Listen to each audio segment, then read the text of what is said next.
بلوچستان کے شہر کلات سے ہمارے نمائندہ نائب اسرار مینگل کی رپورٹ کے مطابق deputy commissioner Kalat captain retired Jamil Ahmed Baloch نے محکمہ B&R، محکمہ جنگلات، محکمہ خزانہ اور محکمہ حیوانات کے دفاتر کے الگ الگ اچانک دورے کیے۔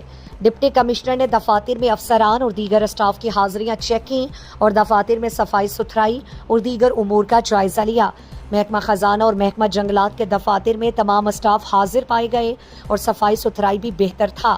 ڈپٹی کمشنر نے اطمینان کا اظہار کیا۔ محکمہ B&R، محکمہ خزانہ اور محکمہ حیوانات کے دفاتر میں اسٹاف کی غیر موجودگی اور صفائی کے ناقص صورتحال پر ڈپٹی کمشنر نے شدید برہمی کا اظہار کیا۔ ڈپٹی کمشنر نے کہا کہ تمام دفاتر کے ملازمین کی حاضریاں یقینی بنایا جائے۔